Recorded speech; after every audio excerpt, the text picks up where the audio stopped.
In my last episode, I asserted that role playing without authentic free will is a hollow experience for the players. That if our PC's actions and choices aren't causally effective in the secondary world, if we're just caught in the stream of the GM's narrative, that we'd be far better off just listening to that GM's story, encouraging him to instead take up novel writing. But once we delve more deeply into the topic of free will, we quickly find that things are not so simple. We often discuss this topic with regards to the responsibility of the GM to fairly adjudicate legitimate cause and effect in the world, to not force the players down a specific route, and so forth. I discussed this in an old episode called Cause and Effect GMing, which you can find on here. We often hear the phrase, you can do anything you choose. But of course, that's not literally true. A person in any setting, from the mundane primary world or in any secondary world, is limited, restricted by a host of factors. The most obvious set of restrictions are physical. In our primary world, you can choose to fly like Superman, but in your argument against gravity, you'll always lose. But beyond mere physics, we and the characters we play have more nuanced restrictions imposed on us, which we can employ to make more realistic characters. The free will of the characters should be expressed in the context of their personas, which is rooted in numerous factors. Of course, role playing games have virtually always used a few tools to set the stage of character behavior, most notably with the use of alignment and factions, or with devotees of different gods or cults. I won't delve into that topic here, save to give my own conclusion that alignment, as it was used, generally generated flat personas and sometimes cartoonish or even insane behavior. But that to the side, we can do a much better job of making our characters more three dimensional. We all live according to the tenets of our worldviews, which affect the way that we think and react and proceed on a daily basis. The secondary world or setting that you're playing in sets the stage for that worldview. And here is where some serious work begins in crafting those worldviews. Years ago, I completed a book on the nature of belief, and I'd like to share a salient passage here. Astronomers explain how solar systems are formed when massive bodies of innumerable types of interstellar gases and dusts are drawn together by gravitational forces to stew in a galactic pot for an eon or two. The culminating effect of this energy forms the stars and then the planets and moons, which eventually settle into a working solar system with their own planetary rotations. In the same way, countless components converge on us from the beginning of our mental lives, mix and swim together over the course of time, giving life to our belief solar systems. The very street where you grew up developed a host of your beliefs. Was that childhood neighborhood safe? If you lived in the same rural community that I did as a child, then your answer was a resounding yes. We didn't even shut our doors in the summer nights, let alone lock them. And that single element had a multitude of effects on me. For example, since my neighborhood was completely safe, I was free to wander and enjoy the wooded countryside without any fear. What happens when I mix that context with my love of medieval fantasy? I was comfortable and free, and so my imagination grew as I meandered through the hills and trees, forming into an ever growing love of story creation. The safety of my little world also fed my belief that human nature was essentially good. No one would ever harm a child there. People did not steal from each other or ignore each other in need, and so on. I would go on to carry these beliefs into my adulthood. But had I been raised in an inner city, how very different would I be? It's not some magical coincidence that our beliefs overwhelmingly correspond with our cultures and subcultures. If you were raised in the USA in the 20th century, you may believe in the God of Abraham, but you don't believe in Zeus or Odin or Mithra. But had you been born thousands of years ago in the corresponding locations, belief in those gods would make perfect sense to you. It would be, quote unquote, simply true. So, fashioning our characters means connecting them with especially early childhood, with those who raised them and with all of the dynamics interacting with each other on the person we're like. As Francis Xavier said, "Give me a child until he is 7, and I will give you the man." Role playing games happen within numerous settings on a spectrum ranging from the actual primary world in the same year that we're living in, all the way to wildly alien settings. Over the past 150 years, especially, each generation, we'll say 25 years or so, seems to change so much that it's shocking to the previous one.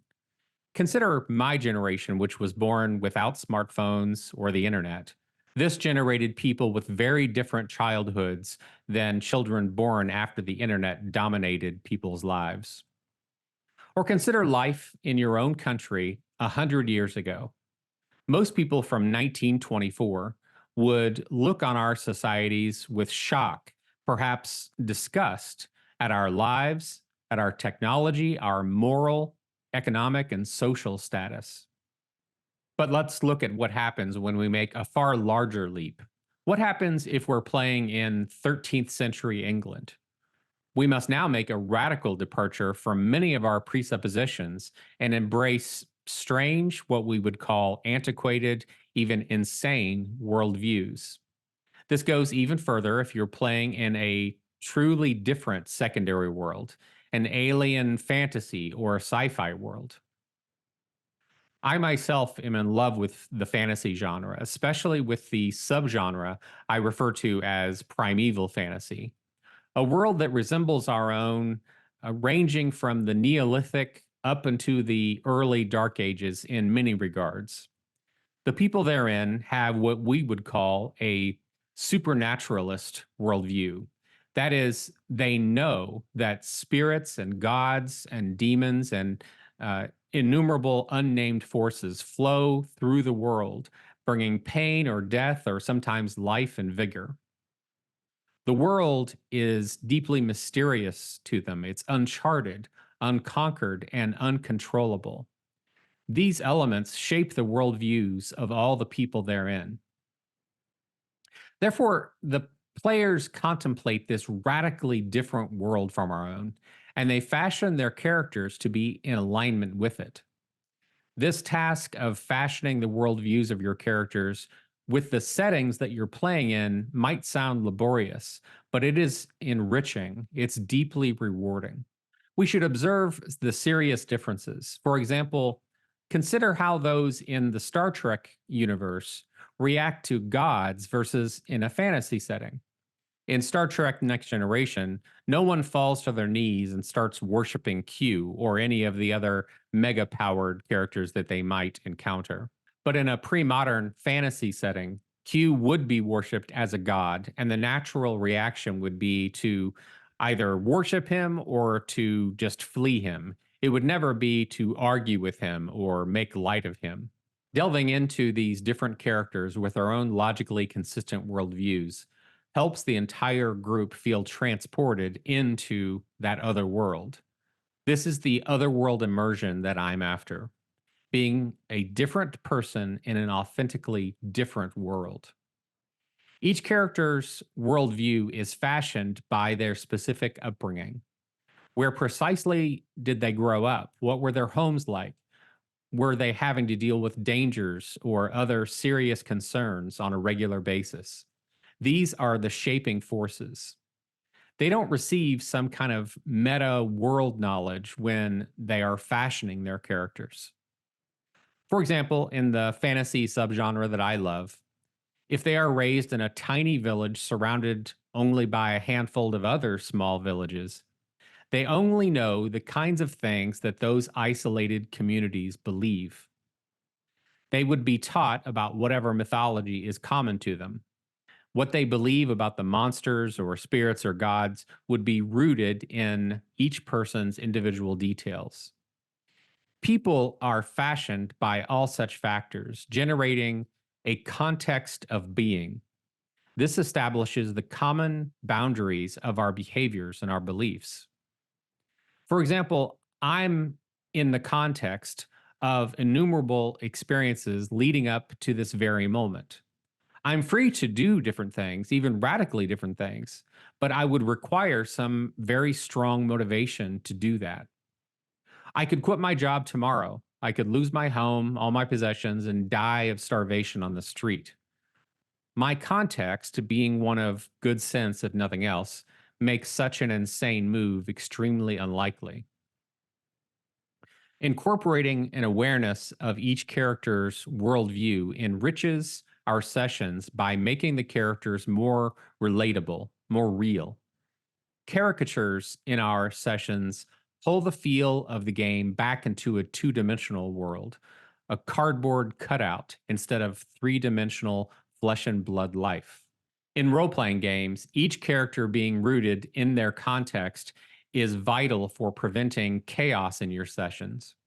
Knowing who someone is, seeing the forces that shaped them, elucidates how they got to where they are. In every way, getting all the players on the same page before playing is vital. If you had a group of players all bringing just their own privately constructed worldviews, that is, not taking into consideration the serious factors caused by the setting where their characters are supposed to be rooted, then it can very easily break the immersion of the secondary world.